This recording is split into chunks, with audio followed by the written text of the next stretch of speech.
नमस्कार साथियों, मित्रों।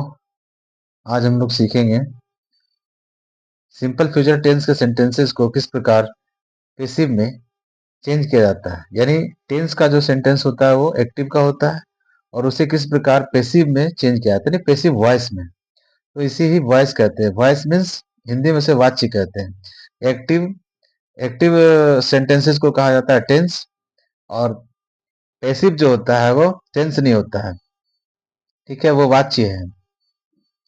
तो हम लोग आज सिंपल फ्यूचर टेंस के जो सेंटेंसेस होते हैं उन्हें किस प्रकार से एक्टिव से पैसिव में चेंज किया जाता है वो सीखने का प्रयास करेंगे। ठीक है, तो आप लोगों से रिक्वेस्ट है कि वीडियो के अंत तक बने रहेंगे और यह वीडियो काफी मजेदार होने वाली है। ओके, और आप लोगों के लिए फायदेमंद भी है।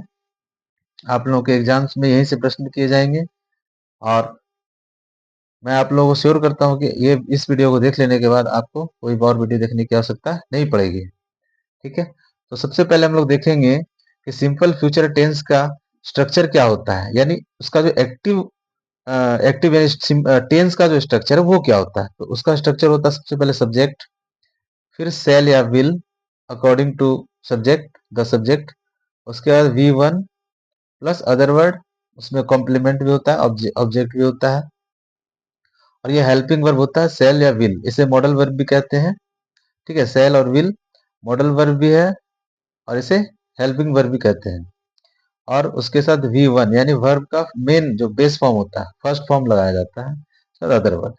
लेकिन पैसिव वॉइस में क्या होता है कि ऑब्जेक्ट जो होता है, मान लिया जाए यहाँ पर ऑब्जेक्ट है, ठीक है, मान लिया जाए यहाँ पर ऑब्जेक्ट है, तो ऑब्जेक्ट क्या होता है, ऑब्जेक्ट जो है पैसिव वॉइस में सब्जेक्ट बन जाता है और उसके बाद सेल या विल का यूज किया जाता है अकॉर्डिंग टू द सब्जेक्ट।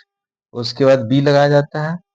मैंने पहले भी आप लोगों को बताया था कि बी जो है, बी का फॉर्म यानी कि is, am, are, was, were, been, है ना, और ये जो बी है ये सभी बी के फॉर्म है, बी वर्ब के फॉर्म्स हैं।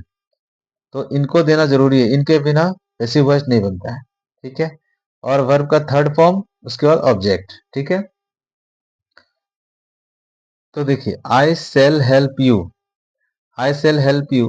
अब यहाँ पे सेल लिखा हुआ है, आप सेल लिख भी सकते हैं, सेल भी लिख सकते हैं और विल भी लिख सकते हैं, क्योंकि अभी मॉडर्न अभी इस समय सभी सब्जेक्ट के साथ विल का यूज किया जाता है। तो आप भी विल का यूज कर सकते हैं। आई सेल हेल्प यू, तो यू जो है ऑब्जेक्ट बन जाएगा, यू, यू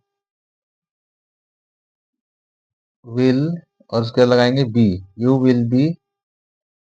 देखिए सेल जो है ना, सेल आई और बी के साथ लगाया जाता है और बाकी सब सब्जेक्ट्स के साथ विल का यूज किया जाता है। ठीक है, बाकी जितने भी सब्जेक्ट्स हैं सबके साथ विल का यूज किया जाता है। You will be,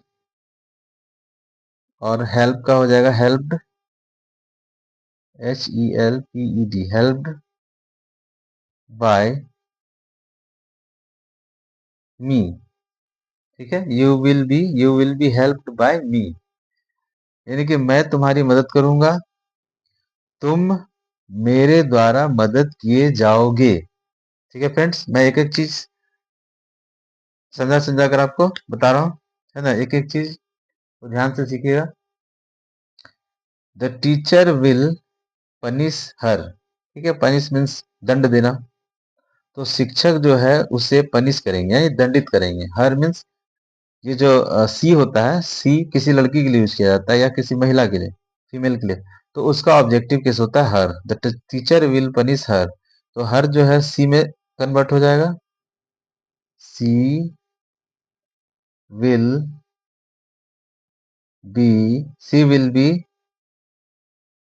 punished, PUNISHED, punished, ये थर्ड फॉर्म हो गया पनिश का। She will be punished bye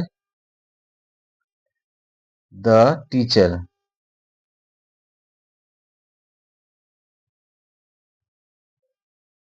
C will be punished by the teacher. ठीक है, इस प्रकार हम लोग देखेंगे और भी sentences. She will be punished by the teacher, शिक्षक उसे पनिश करेंगे यानी दंडित करेंगे और वह दंडित की जाएगी शिक्षक के द्वारा। ठीक है, I will do the homework, I will do the homework, मैं होमवर्क करूंगा। तो द होमवर्क ऑब्जेक्ट हो गया, इसी को पहले लिखेंगे, द होमवर्क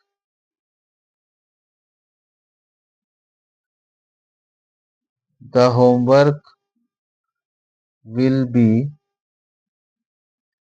अब डू का थर्ड फॉर्म हो जाएगा done, the homework will be done by me. ठीक है, the homework will be done by me. Next sentence देखेंगे दोस्तों, the police will arrest the thief, यानी कि पुलिस जो है चोर को अरेस्ट करेगी, पकड़ेगी। ठीक है, गिरफ्तार करेगी। तो क्या हो जाएगा यहाँ पर, द थीफ जो है ऑब्जेक्ट है, इसी को हम लोग आगे ले आएंगे। जैसा मैंने पहले भी आप लोगों को बताया है कि subject takes the place of object and object takes the place of subject. जो सब्जेक्ट है वो ऑब्जेक्ट बन जाता है और जो ऑब्जेक्ट है वो सब्जेक्ट बन जाता है। तो यहाँ द थीफ जो है वो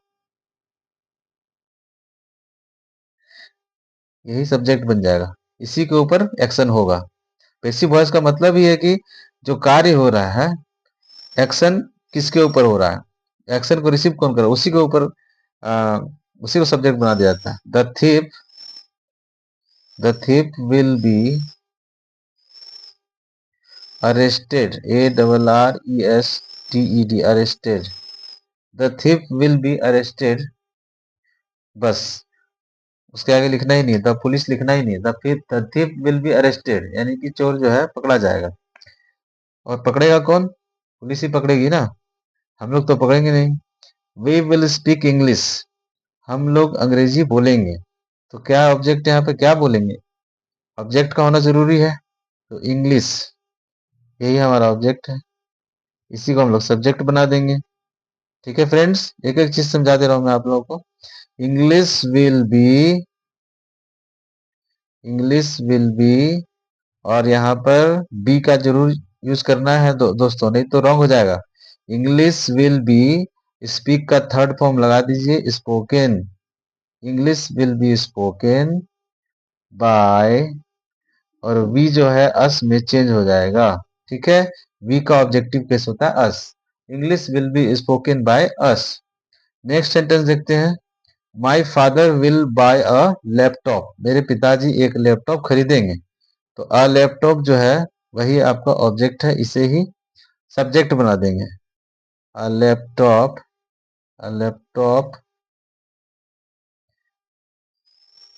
will be bought, BOUGHT, bought, a laptop will be bought by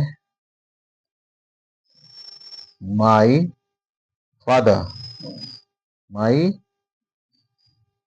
father,